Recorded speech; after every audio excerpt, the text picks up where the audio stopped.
Today, we're unpacking a Daytona 500 finish that was so wild, it's already the stuff of legend. You know, this wasn't just a race, it was a story with all these layers of drama, emotion, and yeah, even a courtroom battle. Okay, let's dive right in. So picture this. It's the final lap of the Great American Race.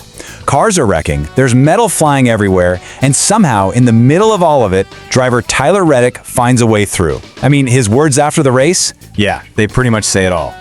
For 199 laps, he was just another car in the pack. But then, lap 200, the only one that really matters. That's when he made his move. So what took this last gasp victory and turned it into something more? Well, the answer might just surprise you. Because the guy's celebrating in the owner's box is a global icon, someone who basically redefined what it means to win. Michael Jordan.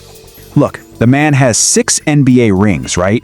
But watching his own car, his number 45, flash across that finish line, whoa, that was a totally different kind of championship. A whole new adrenaline rush, even for the greatest of all time. And you could just feel the raw emotion in victory lane. I mean, Jordan was celebrating like he just won another NBA title. And, of course, in true MJ fashion, he had one thing on his mind: the ring. Oh, and yeah, he made sure everybody knew his size: 13. But look, while the whole world was focused on MJ, the guy who actually drove that car to victory, well, he's got a story of his own. And it's a journey that makes this win, honestly, even more powerful. See, for Tyler Reddick, this win was so much more than just another trophy.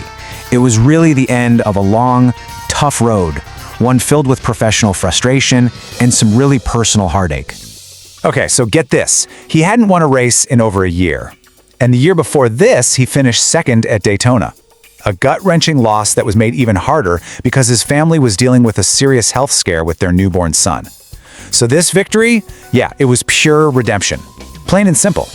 But here's the brutal reality of racing. For every moment of triumph, there's usually a moment of heartbreak. And in this story, that heartbreak belonged to Reddick's own teammate. So, Bubba Wallace, you know, one of the biggest names in the sport, he was having the race of his entire career. He was absolutely dominant, leading the most laps. It really looked like this was finally his day to win the big one. And then the chaos of that final lap, and it all just fell apart. Instead of celebrating, Wallace walked to victory lane in tears, where his team owner, Michael Jordan, just embraced him. It was an incredibly powerful moment. I mean, you can just hear the pain in his words. It is such a brutal reminder of how fast things can change in this sport. For one team, you have the highest of highs and the lowest of lows, all in the span of a few seconds. Okay, but the drama doesn't stop there. It wasn't just on the track.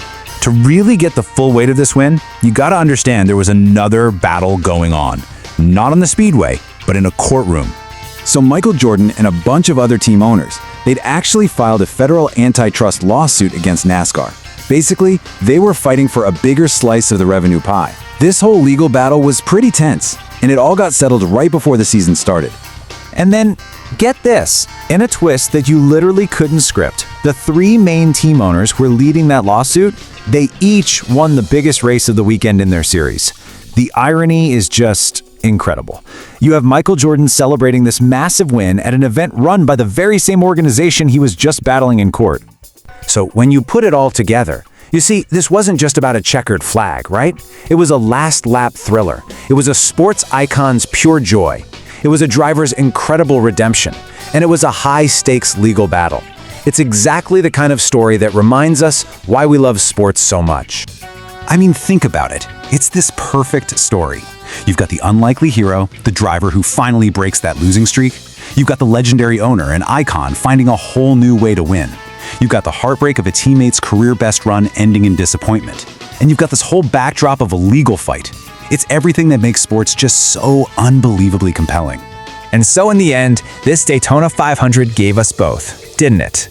A champion and an absolutely unforgettable journey.